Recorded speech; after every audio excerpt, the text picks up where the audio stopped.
नमस्कार दोस्तों, आप देख रहे हैं पीएस फैंस क्लब और पीएस फैंस क्लब में आप सभी लोगों का एक बार फिर से स्वागत है। दोस्तों, वीडियो को आगे देखने से पहले लाइक करिएगा, चैनल पे नए हैं तो सब्सक्राइब करके बेल वाले आइकन को ऑल पे सिलेक्ट कर लीजिएगा ताकि ऐसी और पावर स्टार पवन सिंह से जुड़ी लेटेस्ट वीडियो सबसे पहले देखने के लिए मिलते रहे। दोस्तों, इस वीडियो में हम आप लोगों को कॉल रिकॉर्डिंग की बात दिखाएंगे, सुनाएंगे, यानी सबूत के साथ बात करने वाले हैं। वीडियो में पावर स्टार पवन सिंह का सुबह में झगड़ा के घर गाना आया है एमएमबी रिकॉर्ड्स की यूट्यूब चैनल पर और बहुत ही छोटे चैनल पर आने के बाद भी गाने का परफॉर्मेंस बहुत ही अच्छा रहा है। बता दें कि ये गाना मात्र 10 घंटा में रियल टाइम में 2 मिलियन व्यूज क्रॉस कर चुका है। इसका कॉल रिकॉर्डिंग हम आप लोगों को सुनाने वाले हैं एमएमबी रिकॉर्ड्स के ऑनर से।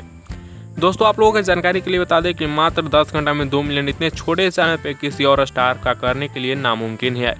तो आप लोग कॉल रिकॉर्डिंग को सुनिए और उसके बाद नीचे कमेंट्स में बताइएगा कि क्या ये कारनामा और कोई कर सकता है पावर स्टार पवन सिंह जी के अलावा। इस वीडियो में इतना ही, मिलते हैं नेक्स्ट वीडियो में नए अपडेट के साथ। बने रहिए पीएस फैंस क्लब के साथ। झगड़ा के घर गाना रियल टाइम का व्यूज कितना है बता सकते हैं?